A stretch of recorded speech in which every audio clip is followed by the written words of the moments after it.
Bonjour à tous, c'est Jean-Luc Haut sur sa chaîne YouTube. Aujourd'hui, nous allons parler du retour industriel dans les programmes de l'ESA, Vertu, Limites et Évolution. Didier Fèvre, ancien directeur du Centre spatial guyanais et ex-directeur de Galileo à l'ESA, et Bertrand de Montluc, ancien directeur des affaires internationales du CNES, estiment que les évolutions nécessaires à la règle du retour très critiquée aujourd'hui doivent préserver l'allée, les financements publics nationaux mutualisés au sein de l'ESA, source principale de financement du secteur spatial et garantie du maintien de l'autonomie de l'Europe. La règle du retour géographique telle qu'appliquée par l'Agence spatiale européenne depuis sa création fait l'objet de nombreuses critiques venues de milieux industriels et institutionnels. Si les défauts et dérives ne peuvent être négligés, cette règle a permis, tout en préservant les intérêts industriels et financiers des États, aujourd'hui encore principale source de financement du secteur spatial, de créer un programme européen de premier rang et de maintenir une industrie européenne à la fois compétitive sur les marchés mondiaux et capable de développer et d'opérer les infrastructures spatiales répondant aux besoins publics de façon autonome et avec un niveau de performance de qualité comparable aux meilleures productions mondiales, et cela malgré un niveau de financement très inférieur à celui des autres puissances mondiales. La règle du retour est basée avant tout sur le principe d'une préférence européenne et nationale financée librement par les États et dont les ambitions et les capacités industrielles sont très différentes. Ses qualités, sécuriser l'aller, c'est-à-dire le financement, comme ses défauts en sont la conséquence. Avec la montée en puissance du secteur privé et l'évolution du paysage institutionnel en Europe, la question du maintien de cette règle se pose et des évolutions sont possibles sans nuire au secteur spatial européen, unanimement reconnu comme succès de la construction européenne, et sans mettre en danger l'indépendance de l'Europe dans ce secteur stratégique qui repose sur une industrie de haute technologie qui dépend largement de la commande publique, en particulier les programmes de l'ESA. Un discours très critique sur l'organisation spatiale européenne est devenu récurrent dans certains cercles institutionnels et industriels, abondamment relayés par la presse économique spécialisée. L'organisation institutionnelle de l'Europe spatiale, qualifiée de millefeuille, et le manque de compétitivité de l'industrie seraient liés en particulier à l'application de la règle du retour géographique appliquée par l'Agence spatiale européenne, l'ESA. En réalité, après analyse, les critiques du retour industriel proviennent essentiellement du maître d'œuvre des lanceurs largement dépendant du financement public pour le développement et l'exploitation des services de lancement, lequel souhaite simplifier son organisation industrielle de transport et de production. De la France aussi, qui protège son leadership industriel, près de 40% de l'emploi européen est en France, tout en partageant le fardeau budgétaire, et plus récemment de la Commission européenne, fidèle de sa doctrine de compétition libre et non faussée. Une revue des points de vue, réalistes, critiques ou louangeurs, à ce sujet clé de la programmation spatiale en Europe est devenue, nous semble-t-il, indispensable. Dans la passation des contrats industriels, l'ESA applique une politique de préférence européenne définie explicitement par sa convention fondatrice. Dans la passation de tous les contrats, l'agence donne la préférence à l'industrie et aux organisations des États membres. Cependant, à l'intérieur de chaque programme facultatif, une préférence particulière est donnée à l'industrie et aux organisations des États participants. Les programmes spatiaux européens sont de fait développés, produits et opérés par des fournisseurs européens. L'ESA, et c'est à notre sens son mérite, n'attribue qu'exceptionnellement des contrats à des fournisseurs non européens. Les programmes nationaux suivent d'ailleurs cette pratique de préférence nationale et européenne, à l'exception notable de certains services de lancement. L'autonomie ne nuit nullement à la qualité ou à la performance. Dans tous les secteurs de l'application spatiale, sciences, observation, météorologie, télécommunications, navigation, lanceurs et dans un moindre mesure applications militaires, encore peu développées au niveau européen. L'Europe dispose de fait d'une base industrielle et technologique qui peut fournir l'ensemble des infrastructures et des services requis avec un niveau de performance et de qualité comparable aux meilleures productions mondiales. Exception notable, certaines activités spécifiques au vol habité, véhicules de transport, activités extravéhiculaires, auxquelles l'Europe a renoncé au début des années 90, sans que cela nuise à la qualité globale ou à l'image du spatial européen. Impact mondial des programmes scientifiques Planck, Rosetta ou des programmes d'application Galileo, Copernicus. L'industrie européenne a par ailleurs démontré sa compétitivité dans le domaine strictement commercial. Les industriels sont très présents sur le marché mondial des satellites, observation et télécommunications, et des services de lancement y rencontrent des succès auprès d'opérateurs privés internationaux. Malgré un volume d'activité et de financement public très inférieur à celui des autres puissances, États-Unis, Chine, Russie, lesquels n'attribuent leur financement public qu'à leur industrie nationale, Buy American Act par exemple, la pratique du retour industriel ESA n'affecte donc ni l'autonomie européenne, ni la qualité des programmes, ni la compétitivité. Tout indique au contraire que le cadre institutionnel européen, protecteur, principale source de financement du secteur spatial pour la recherche et développement, et les développements et maîtres d'œuvre de grands programmes, a de fait contribué à la création et au maintien d'une industrie européenne de premier rang. La continuité des programmes et les financements de l'ESA a aussi permis une politique de spécialisation en Europe au-delà des grands contributeurs, France, Allemagne, Italie, Royaume-Uni. Panneaux solaires aux Pays-Bas, calculateurs de bord et divergents pour la Suède, système électrique et composants mécaniques pour la Belgique, horloge atomique et coiffe pour la Suisse, opérations et mécanique spatiale en Espagne, etc., qui permet de satisfaire les besoins européens. On peut aussi observer que progressivement l'application de la règle de retour s'est durcie. On est passé d'un coefficient de retour global garanti, calculé comme le rapport entre le pourcentage de l'ensemble des contrats reçus dans un État participant et le pourcentage des financements de ce pays à l'agence européenne, de 0,8 à plus de 0,95 ou parfois même à 1 pour certains programmes, assortis de mécanismes complexes de compensation. Équation devenue ingérable pour le responsable du programme, avec en particulier l'accroissement du nombre d'États membres. Avec des niveaux de financement modestes et une industrie émergente, conduisant dans certains cas à un émiettement de l'organisation industrielle et une dilution des tâches de maître d'œuvre. On ne connaît toutefois pas de programme institutionnel qui ait connu un échec technique en raison de l'application du retour géographique.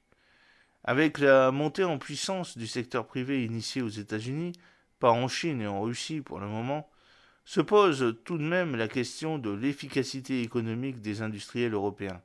L'industrie européenne propose-t-elle des objets de bonne qualité, mais trop chers, ou plus chers que la concurrence? Il faudrait, pour être précis, distinguer d'une part les programmes des institutionnels, pour lesquels les États membres européens mutualisent leurs compétences et leurs financements, les infrastructures que les États européens achètent, et d'autre part les programmes financés ou soutenus par les États, mais destinés à la compétition sur un marché mondial, les programmes que l'Europe vend à des tiers, peu ou pas soumis à des considérations politiques. Dans le premier cas, typiquement une mission scientifique d'exploration et de météorologie, même s'il est admis que le coût d'un programme de coopération augmente en fonction du nombre de partenaires, chacun des partenaires ne paye que sa part, tout en bénéficiant de tous les résultats et services du programme. Du prestige d'avoir participé à un programme d'envergure mondiale, et cela avec une certitude que les financements alimentent leur industrie nationale. Dans ce cas, la coopération s'impose. Elle permet à tous d'accéder à un programme dont les ambitions et le coût sont inaccessibles au niveau national. Pour le programme scientifique de l'Agence spatiale européenne, l'application de la règle de retour pour tous les membres, mais aussi, selon la répartition des PIB, tous les États membres participent de façon obligatoire selon leur richesse nationale. C'est certainement l'une des clés de la création du programme et de la pérennité et du soutien sans faille de tous les États membres. Les missions sont sélectionnées par les scientifiques des différentes disciplines et réalisées par l'industrie européenne sous la responsabilité des équipes techniques de l'Agence spatiale européenne, sans que l'on puisse attribuer un drapeau national aux satellites ou sondes développés ou à l'équipe en charge de la réalisation. Tout cela concourt à la fois à l'excellence et au caractère européen de ce programme salué mondialement pour le programme scientifique comme pour les programmes facultatifs où chaque État membre détermine son niveau de financement. Le retour financier vers l'industrie nationale est une motivation importante que les États est l'une des clés du succès de la coopération via l'ESA et de son financement. Malgré la croissance du secteur privé, l'activité spatiale européenne reste largement dominée par la commande institutionnelle. Alors que les budgets communautaires censés ignorer les intérêts nationaux sont en croissance, cette commande publique reste majoritairement posée par l'ESA. C'est l'agence qui est au niveau international et elle-même principalement financée par les budgets nationaux et les États membres.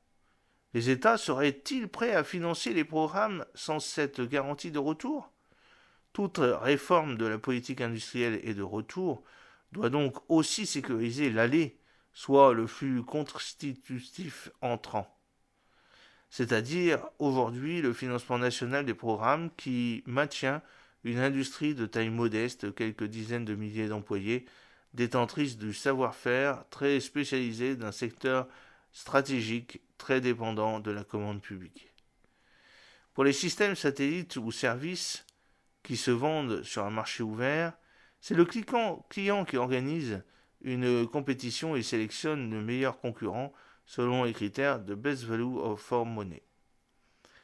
Les satellites de communication appartiennent majoritairement à cette catégorie et, dans une moindre mesure, les systèmes d'observation.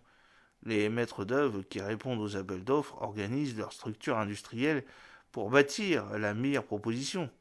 Les agences ne contribuent pas directement, mais soutiennent l'industrie par le maintien des compétences communes mises en œuvre dans les différents programmes publics de développement et dans des activités prévues par la recherche et développement dont les activités sont concertées avec l'industrie. Ainsi, le programme technologique de télécommunications ARTES de l'ESA a pour objectif le maintien et le soutien à la compétitivité de l'industrie. Pour les lanceurs, la situation est plus complexe, car il s'agit d'une activité que les États achètent pour garantir l'accès autonome à l'espace, clé de toute politique spatiale, et aussi une filière de services que l'on souhaite vendre sur le marché commercial à la fois pour l'activité induite, avec l'espoir d'en faire une filière industrielle rentable, susceptible de contribuer au coût fixe de la filière, maintien des équipes et des usines, suivi de la qualité et de la fiabilité, base de lancement. Grâce à une cadence de tir plus élevée que cela, et qui reste modeste, requise par les programmes institutionnels. Les États financent la recherche et développement amont, l'essentiel des développements, les services de lancement dont ils sont clients, à un prix parfois supérieur à celle du marché, et une part importante des coûts d'exploitation, dont ceux de base de lancement. Tandis que le volume de l'activité industrielle de lancement est très largement conditionné par les ventes au secteur privé, le financement de la filière reste cependant du secteur privé et public en raison du poids des programmes de développement et de soutien à l'exportation. Sur le marché commercial, après des années très favorables où le concurrent principal était Proton depuis Baïkonour, les Américains étant peu présents après leur déboire sur le Space Shuttle, l'opérateur européen se trouve aujourd'hui confronté au retour d'une concurrence américaine revigorée par de jeunes acteurs du secteur privé, largement soutenus par les clients institutionnels américains qui démontrent fiabilité, cadence de lancement et prix attractif depuis des centres de lancement situés aux États-Unis à une demi-journée de vol des usines de satellites. Le centre de lancement de Kourou, qui était un atout face à Baïkonour, ne l'est plus pour les opérateurs internationaux, et les industriels américains. Avec la Floride, le Texas ou la Californie, l'offert domestique and you speak English. Et en Europe, si l'accès autonome à l'espace reste une priorité absolue de toute politique spatiale indépendante, le faible nombre de lancements institutionnels annuels et la compétitivité accrue des lanceurs américains soutenus par une commande publique sans commune mesure avec la commande publique européenne posent de façon aiguë la question du soutien public à une exploitation commerciale. Cette question va en réalité bien au-delà de l'application ou non du juste retour. Il est certain que l'application de la règle du retour géographique par l'État participant dans les programmes de l'ESA introduit des biais dans l'attribution des contrats. Mais on ne peut pas attribuer à cette règle les difficultés ou les retards rencontrés par certains programmes. Le principal défaut de cette pratique, lié à la conjoncture de naissance de l'ESA, tient à la structure industrielle imposée par le système coopératif de l'ESA et de ses 22 États membres qui tous souhaitent une place dans les grandes initiatives prestigieuses. Cela conduit à une abondance de contractants, à un éparpillement géographique de la production, usines, moyens d'essai, segments sol, pour satisfaire tous les participants, avec parfois des niveaux de participation très faibles qui alourdissent la gestion de la maîtrise d'œuvre. Lui-même dilué et affaibli dans ses tâches de pilotage du programme. De plus, au-delà de la phase de développement, les États ne manifestent pas un grand enthousiasme à financer l'exploitation et en particulier la base de lancement pour laquelle aucun retour technologique intéressant ne peut être espéré. Bien que la plupart des sous-traitants soient sélectionnés par compétition, l'application de la règle du retour peut parfois conduire à la non-sélection du mieux-disant, au profit de l'industriel du pays qui n'a pas reçu son retour. La mise en œuvre du juste retour donne également lieu à des calculs savants et à des débats assez stériles. Par exemple, retour par programme ou retour global, retour financier ou retour technologique, retour garanti à 80% ou 95%, qui constituent les obstacles au démarrage des programmes quand le consensus entre États participants est requis. Pour certains grands programmes facultatifs, la garantie du retour conduit les États à conditionner leur financement à la garantie a priori de voir leurs champions nationaux obtenir tel ou tel travaux, ou à soutenir la création de consortiums artificiels et inefficaces, rassemblant tous les maîtres d'œuvre potentiels qui se partagent des tâches et des financements en interdisant du fait toute compétition.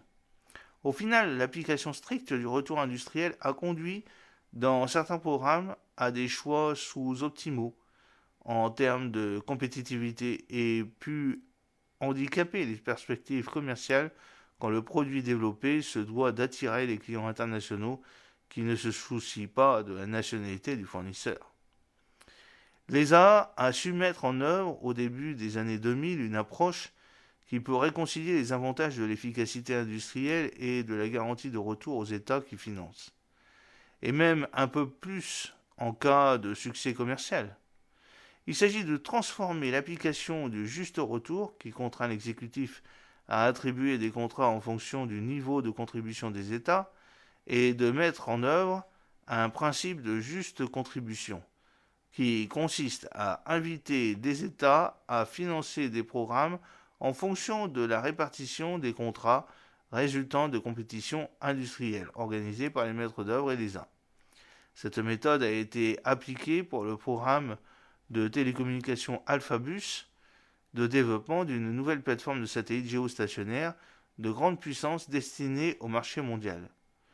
Le maître d'œuvre, en l'occurrence les grands industriels français présents sur le marché de la télécommunication, est décidé à allier leurs forces sur le marché des grandes plateformes, a proposé à l'ESA l'européanisation de son initiative sous réserve du respect des objectifs commerciaux. L'ESA, qui n'a pas vocation à acheter de telles plateformes de grande puissance pour ses besoins propres, a proposé ce programme à des États membres, avec des règles adaptées à la nature du projet. La phase de décision, phase A et B, est menée par le maître d'œuvre dans une structure industrielle très resserrée, avec une participation financière limitée aux États dont le maître d'œuvre est ressortissant. Pour Alphabus, le programme avait été engagé par le CNES sur fonds nationaux français et transféré à l'ESA, la France finançant cette phase de définition. Le plan d'approvisionnement pour les phases ultérieures, développement et production, est défini conjointement avec l'ESA qui organise des compétitions intra-européennes. La sélection de sous-traitants est arrêtée par le maître d'œuvre sur la base de la meilleure offre compétitive. L'ESA adresse alors aux États-Unis et aux États membres leur taux de contribution qui correspond au niveau qu'ils ont de contrats obtenus par les industriels nationaux. L'adéquation entre financement national et activité industrielle est donc garantie, mais a posteriori. Le point clé pour obtenir l'adhésion des États tient au fait que le maître d'œuvre s'engage auprès de son fournisseur, au-delà du premier modèle financé par l'ESA, à inclure le sous-traitant retenu dans la production de la série qui sera proposée sur le marché commercial où l'ESA n'intervient plus. En cas de succès commercial, l'activité de production financée par le client permet d'obtenir un retour d'activité supérieur à l'investissement national initial consenti par l'État participant pour le développement. C'est un sur-retour qui est garanti en cas de succès. Cette approche a rencontré une certaine de la part de l'exécutif de l'ESA, qui voyait par là son pouvoir réduit dans la définition et le montage industriel du produit et qui craignait de perdre le soutien et le budget de ceux qui ne seront pas retenus. Certains États, qui avaient l'habitude de peser pour satisfaire telle ou telle compagnie en fonction de telle ou telle priorité politique, ont également contesté cette approche. Toutefois, la méthode a réussi et tous les sous-traitants, sauf un, ont été retenus sur la base de la meilleure offre. L'ESA a adressé aux États la facture correspondant aux compétitions gagnées par leur industrie, facture qui a été acceptée par tous. Le succès de cette forme différente d'approvisionnement tient à plusieurs conditions essentielles. La crédibilité du maître d'œuvre et du produit qui offre une perspective de production en série. La confiance de l'exécutif ESA, qui doit s'assurer que les industriels des petits pays seront bien traités. Le soutien du pays leader, qui devra financer une part importante, les parts et les phases de définition. La part propre du maître d'œuvre et les équipements gagnés par l'industrie nationale. L'existence d'un programme réservoir flexible comme ARTES, qui permet aux États d'adapter leurs contributions à l'intérieur d'un même cadre financier pluriannuel en fonction des compétitions gagnées sans perdre de fonds non utilisés qui peuvent être alloués ou à d'autres initiatives. Ce programme de R&D, ARTES, essentiellement dédié au soutien et à la compétitivité, exige également un cofinancement des industriels et reçoit un bon soutien de l'industrie et des États. Bien entendu, la procédure ne fonctionne que si les sous-traitants retenus sont eux aussi compétitifs et qu'il n'est pas possible d'organiser de vraies compétitions entre équipementiers, sans choix dicté par des considérations physiques des États ou du maître d'œuvre. Si l'éparpillement est un risque, le monopole en est un également. Il est fondamental que l'Europe spatiale, dans la conjoncture actuelle, dispose, dans un certain nombre de secteurs, de plusieurs sources de compétition susceptibles d'être retenues pour le programme institutionnel ou commerciaux. Une autre solution, souvent citée, viserait à adopter un financement européen communautaire sans contribution nationale identifiée. Pour la France, cette approche permettrait d'espérer un retour naturel conforme au poids de l'industrie française en Europe, seront selon 35 à 40%, soit près de 2 fois le poids de l'Allemagne en ne finançant qu'au niveau du PNB, environ 17%. Pour que cela fonctionne, il faut bien sûr que les autres pays européens, dont les dépenses publiques et les capacités industrielles sont très inférieures à celles de la France, adhèrent au niveau européen à l'ambition spatiale portée principalement par la France et acceptent de soutenir à leurs frais le maintien du leadership industriel français. En l'absence d'une grande partie du retour, le système de financement des programmes facultatifs de l'ESA, où chaque pays développe et détermine librement son niveau de participation au programme de manifestation politique au niveau spatial, ne pourrait pas être maintenu. Ce serait donc une structure communautaire de prendre le relais. Sans entrer dans le détail dans les questions d'organisation et de la gouvernance européenne de type UE, cette approche soulève plusieurs questions. Premièrement, je me pose la question: inscrire les activités spatiales dans un cadre pragmatique de l'Union européenne, piloté par la Commission avec un budget spatial commun et des sélections de fournisseurs sur la base d'une compétition ouverte et non biaisée, permettait-il de s'affranchir des défauts du retour tout en conservant le niveau budgétaire de l'Europe? Deuxième question que je me pose: comment pallier la faiblesse de compétences techniques internes ou d'autonomie des différentes structures mises en place par la Commission, par exemple pour Galileo, GJU, GSA ou nouvelle agence communautaire OPSA, sans dupliquer les compétences existantes et réduire le millefeuille institutionnel décrié: agence nationale, ESA, agence de l'Union, commission. Les États sont-ils prêts à intégrer les compétences propres de l'ESA sur leurs autorités dans une structure pilotée par la Commission? Est-il possible que l'Europe s'ampute, comme elle l'a fait sur Galileo, des compétences industrielles de premier rang et de financement britanniques? Du côté de la Commission, le désir d'appuyer d'un poids croissant le secteur spatial, alliant prestige et politique, dimension stratégique, autres technologies et pilotage de l'industrie est louable, mais moins évident quand il s'agit de contribuer à des activités moins nobles. Par exemple, le financement de Kourou Port Spatial de l'Europe reste à ce jour purement intergouvernemental, inscrit parmi les activités obligatoires de l'ESA, et largement supporté par la France. La base est indispensable à l'Europe, mais son intérêt technologique est médiocre pour un coût très important. Les États sont très réticents à financer une part, même modeste, des tâches d'exploitation sans synergie significative avec l'industrie et l'activité européenne, et largement consacrée à des dépenses de personnel local. L'attribution de contrats de maintenance à des entreprises européennes n'élimine pas frustration et critiques localement et en Europe. La recherche du retour atteint ses limites. Dans le cadre de l'Union européenne, aucune question. Le retour ne disparaît pas aussi simplement. Ainsi, les programmes de recherche et développement communautaire exigent le montage de consortiums parfois artificiels où les critères politiques n'ont pas totalement disparu. L'expérience du Galileo, menée en principe sans contrainte de retour, a montré que la Commission elle-même a mis en place, pour obtenir un accord politique, des mesures contraires à la compétition libre et non faussée.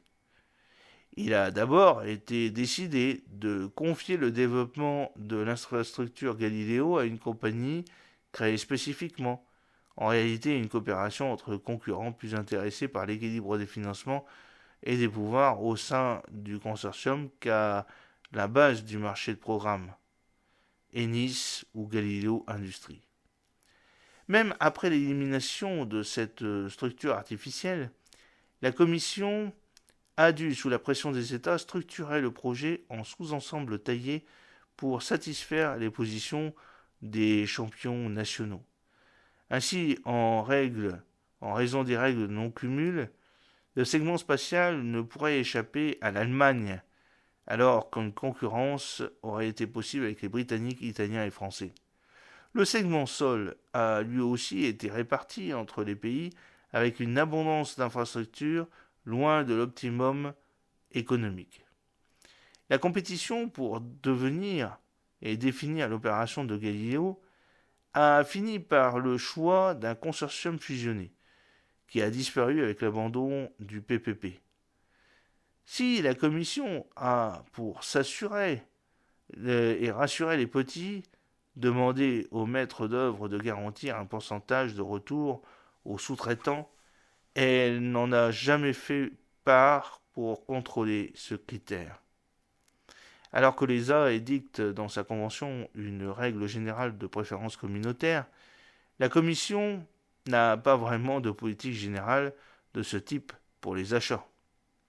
Elle avait même souhaité ouvrir pour Galileo certaines compétitions avec des fournisseurs hors Union européenne. Vraiment n'importe quoi. Et même hors de l'Europe, c'est encore pire, pour des éléments techniques clés. Dès lors, la question de l'achat des services de lancement standard pour des programmes civils auprès d'opérateurs exclusivement européens se pose. Contrairement aux agences fédérales américaines, la Commission ne semble pas prête à acheter des lancements à un prix correspondant au coût réel, c'est-à-dire supérieur au prix du marché, afin de soutenir la filière d'indépendance.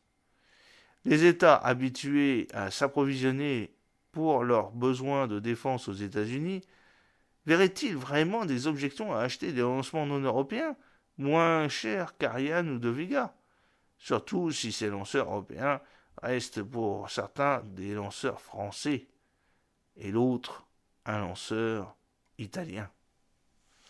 En conclusion, dans un paysage dominé dans les faits par la commande publique financée par les budgets nationaux, l'Europe a forgé une capacité industrielle autonome et de qualité capable de développer, produire, opérer toutes les infrastructures spatiales.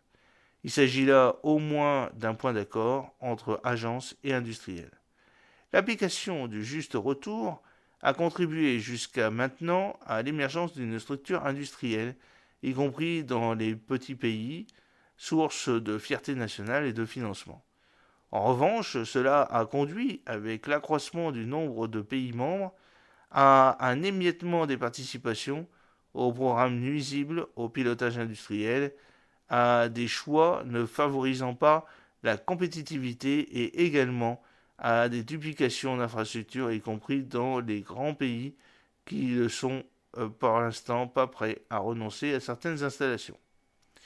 Des aménagements du système me semblent possibles. Pour éviter le trop grand nombre de participants par programme, en appliquant plus rigoureusement la règle de la participation minimale pour les programmes ESA, pour éviter les duplications excessives, en soutenant une politique de spécialisation permettant l'émergence de quelques champions européens, pour favoriser la compétitivité de l'industrie en favorisant autant que possible les compétitions intra-européennes et pour les programmes destinés à un marché ouvert privé, en application le principe de la juste contribution pour les développements financés par le secteur public. En assouplissant l'application comptable de la règle retour global et retour à un taux garanti de 80%, en impliquant autant que possible pour les programmes destinés au marché commercial ouvert des règles de cofinancement, garanties en quelque sorte d'engagement réel de l'industrie avec aussi une marque de confiance dans un retour d'investissement hors commande publique. Pour aller plus loin et s'affranchir des contraintes du retour industriel, l'Europe pourrait privilégier l'achat de services ouverts et offerts par une industrie européenne et développée sur fonds privés. Le domaine de lanceurs semble adapté à cette approche, existence d'un marché privé et public pour des services largement standardisés de nos jours. L'industrie européenne des lanceurs souhaite s'affranchir des contraintes du retour. Elle ne s'en cache pas et cherche une forme de dialogue avec les agences gouvernementales nationales et européennes. Mais est-ce elle qui est en mesure de prendre pleinement en charge les risques inhérents et faire l'impasse sur les financements publics des développements, et cela tout en revendiquant un renforcement de nouveaux programmes publics captifs, par exemple le vol habité. On en revient par conséquent à la question initiale du financement des activités spatiales dans une Europe qui ne va pas cesser de s'élargir, tandis que les nations sont de plus en plus jalouses de leur intérêt national industriel avec des contraintes financières, budgétaires corrélées au retour industriel, le tout dans un cadre encore plus largement national. Par exemple la Chine, les États-Unis et la Russie. Dans le cas particulier de l'Europe, qui n'est ni une assemblée lâche d'États nationaux, ni une fédération armée pour faire face à toutes sortes de menaces régaliennes, scientifiques ou commerciales, le défi appelle à des évolutions vertigineuses.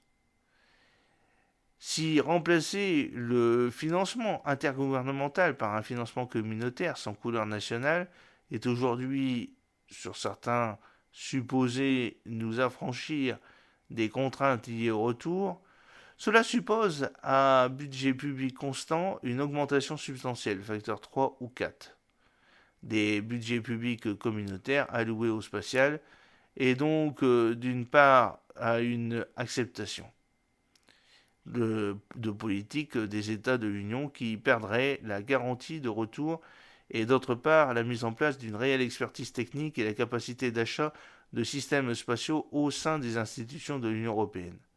La réflexion actuelle des autres acteurs étatiques, industriels et académiques de la filière spatiale sur les mérites et limites des principes inscrits dans la Convention de l'ESA au sujet de la politique industrielle dans un domaine désormais en bonne voie d'être européanisé, n'est pas sans mérite. Ne serait-ce que du fait qu'à l'évidence, des recettes du passé ne sont plus valables dans un environnement des activités spatiales institutionnelles et commerciales en évolution rapide à l'échelle nationale, internationale et avec l'émergence d'acteurs nouveaux aux côtés des agences spatiales. Le retour industriel et géographique ne pose à ce jour, faut-il rappeler, de problème majeur ni pour la science, ni pour l'exploitation, ni pour l'exploration, ni pour la météorologie, ni pour l'observation de la Terre, ni pour les télécommunications. Il peut conduire à des désoptimisations économiques, en particulier pour les produits et services destinés dans le cadre de l'ESA et appelés à se développer dans un cadre commercial. Des mesures d'assouplissement ou une évolution vers une juste contribution semblent pouvoir atténuer les défauts les plus craints. Enfin, la règle de retour est basée avant tout sur le principe d'une différence, une préférence européenne financée librement par les États, ses qualités, sécurité, l'aller, c'est-à-dire le financement, comme ses défauts évoqués ci-dessus, où en sont les conséquences. Dès lors, la contradiction entre les règles européennes de compétition et du soutien public doit être tranchée par les États, sans nuire au succès et au maintien du secteur spatial européen uniquement, unanimement reconnu comme un succès de la construction européenne. J'espère que cette petite vidéo vous a plu.